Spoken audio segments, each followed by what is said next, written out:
जय जगन्नाथ। काहींकि बारर नाम शुक्रवार आसतु जानिबा। ग्रहराज परम विद्वान कवित्व संपन्न देवश्री उषना शुक्रंकर नाम अनुसार एही बारर नाम शुक्रवार। पूर्वरु एही भृगुपुत्रଙ୍କ नाम थिला उषना। से भगवान ब्रह्मांकर तृतीय मानसपुत्र भृगुंकर पुत्र और महर्षि कविंकर पुत्र। असुर मानकर गुरु भाव जगत विख्यात। तांका प्रणीत शुक्रनीति अत्यंत प्रसिद्ध। उषनाकर नाम शुक्र परिणत हवा संपर्क में आसतु ए जाणी रखिबा। असुर माने देवता मानकु बहु प्रकार पीड़ा प्रदान करी भृगुपति आश्रम जाई लुचि रहिले। असुर माने भृगुपति को माता संबोधन करी तांका आश्रय रे निर्भय बास कले। देवता माने असुर मानकु दंड देवा पई तांकर अनुधावन कले मध्य भृगुपतिंकर प्रभावरु सेमाने आश्रम मध्यरे प्रवेश करि पारिले नाही। एहा देखि देवता माने विष्णुकर शरण ग्रहण कले। भुवन पालक विष्णु देवता मानकर दैवी संपत्तिर संरक्षण निमित्त चक्र उठाई असुर और असुरंकर सुरक्षा देवा अपराधरे भृगुपतिंकर शिर छेदन कले। अन्य केतक राक्षस मृत्यु मुखर रक्षा पाइबा पई भृगुपुत्र उषनाकर शरण ग्रहण कले। माता मृत्युरे असंतुष्ट उषना राक्षस मानक अभय प्रदान कले एवं देवता मानक प्रति वैर भाव पोषण करी देवता मानकर समस्त कार्य बाधा सृष्टि करने लगिले। समस्त लोकर अधीश्वर इंद्रंकर कोषाध्यक्ष थिले कुबेर। जोग बଳରେ उषना कुबेरंकर समस्त संपत्ति अपहरण करि नै गले। एथिरे व्यस्त होई कुबेर महादेवंकर शरण पशिले। कुबेरंक ठारू समस्त वृत्तांत शुणी देवदेव महेश्वर अत्यंत कुपित होई हस्तरे त्रिशूलर अग्रभागरे आश्रय नेले। महादेव यह जानी त्रिशूल को धनु आकार करदेले एवं निज मुख व्यादान करी उषना को भक्षण कले। प्रभावशाली महात्मा उषना सहयोगी शिवंकर उदर मध्य को चलीगले। महादेव मध्य जल मध्य रही उग्र तपस्यार तल्लीन होईगले। महादेव उग्र तपस्या हेतु तांक गर्भरे थिबा उषनाकर मध्य तेज बुद्धि हेला।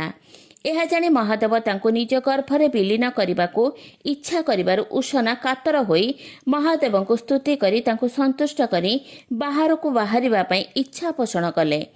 बाहर को बाहरिबार समस्त पथ महादेव पूर्वरु रद्द करि देइथिबारु महादेव उषना को निज बीर्य निर्गमन पथ देई बाहर को आसिबाकू निर्देश देले। उषना शुक्र खेरण पथ देई बाहर को आसिबारु तांका नाम शुक्र हेला। महादेवंक उदरे रही महादेवंकर तपस्या लब्ध तेजरु अधिक तेजस्क्रिय होई पड़िथिले। यह देखि महादेव तांको पुनश्च बद्ध करने उद्यत हेबारु पार्वती शिवंकर गतिरोध करी जुक्ति कले जे जेहेतु से महादेवंकर शुक्ररु जात तेणु से तांकर पुत्र तुल्य, तेणु बधर अयोग्य बरं बरर योग्य। यह विचार करी महादेव तांको बर देवाकू उद्यत हेबारु शुक्र संजीवनी विद्या शिक्षा करने इच्छा प्रकाश कले। सेथिपाई महादेव तांको कठोर व्रत पालन निमित्त आदेश देले। शुक्र अत्यंत कठोर व्रत पालन करी सेथिरे सफल हेबारु शिव तांको संजीवनी विद्या शिक्षा देले। एही विद्या फଳରେ शुक्राचार्य मृत मानकू जीवित करि देउथिले। यह जानी देवविद्वेषी राक्षस माने शुक्राचार्य को आचार्य भाव नियुक्ति कले। असुर और देवता मानकर मध्य बारंबार हेउथिबा युद्धरे देवता माने मृताहत हेउथिले मध्य संजीवनी बଳରେ शुक्राचार्य राक्षस मानकू जीवित कराई देउथिले। देवगुरु बृहस्पति पुत्र कच एही विद्या लाभ निमित्त शुक्राचार्य शिष्यत्व ग्रहण कले और देवजानीकर प्रिय पात्री हेले। शुक्राचार्य इंद्र कन्या जयंत को विवाह करथिले एवं तांकर एकमात्र कन्या थिले देवजानी। देवजानी थिले शुक्राचार्यंकर परम दुर्बलता। कच यह जानी देवजानी को सर्वदा संतुष्ट रखिबाकू चेष्टा करुथिले। राक्षस माने कचंकर उद्देश्य जानी तांको बारंबार हत्या करुथिले एवं देवजानीकर अनुरोधरे शुक्राचार्य तांको जीवित करि देउथिले। प्रतिबार कचंकू पुनर्जीवित देखि राक्षस माने कचंकू मारी दग्ध करी तांको भस्मसुरा सहित मिसाई शुक्र को पान करने देइथिले। देवजानीकर कातर अनुरोधरे शुक्राचार्य कचको निजर उदर भितर को बाहरिबाकू निर्देश देले एवं मृत संजीवनी विद्या बଳରେ शुक्राचार्य को जीवित करने से कचको मृत संजीवनी मात्र शिक्षा देइथिले। ଶୁକ୍ରଙ୍କର ଦେବଯାନୀଙ୍କ ପ୍ରତି ଥିବା ଅହେତୁକ ଦୁର୍ବଳତା ଫଳରେ କଚ ମୃତ ସଞ୍ଜୀବନୀ ମନ୍ତ୍ର ଲାଭ କରି ସ୍ୱର୍ଗକୁ ଗମନ କଲେ। ଶୁକ୍ରାଚାର୍ଯ୍ୟ ଦେବଯାନୀଙ୍କର ସମସ୍ତ ଇଚ୍ଛା ପୂର୍ଣ୍ଣ କରୁଥିଲେ। ଦେବଯାନୀଙ୍କର ଆତ୍ମାଭିମାନ କାରଣରୁ ଦେବଯାନୀ ଯଯାତିଙ୍କୁ ବିବାହ କଲାବେଳେ ବୃଷପର୍ବାଙ୍କର କନ୍ୟା ଶର୍ମିଷ୍ଠା ରାଜକନ୍ୟା ହୋଇ ମଧ୍ୟ ଦେବଯାନୀଙ୍କର ଦାସୀ ହୋଇଥିଲେ। ଏପରିକି ଦେବଯାନୀକୁ ଖୁସି କରିବା ପାଇଁ ଶୁକ୍ରାଚାର୍ଯ୍ୟ ମହାରାଜ ଯଯାତିଙ୍କୁ ଅକାଳ ବାର୍ଦ୍ଧକ ପରି ଅଭିଶାପ ଦେଇଥିଲେ। ବାମନ ଅବତାରରେ ଭଗବାନ ବଳିକୁ ଭିକ୍ଷା ମାଗିବାକୁ ଗଲାବେଳେ ଶୁକ୍ରାଚାର୍ଯ୍ୟ ବାରମ୍ବାର ବଳିକୁ ସେଥିରୁ ନିବୃତ୍ତ କରିଥିଲେ।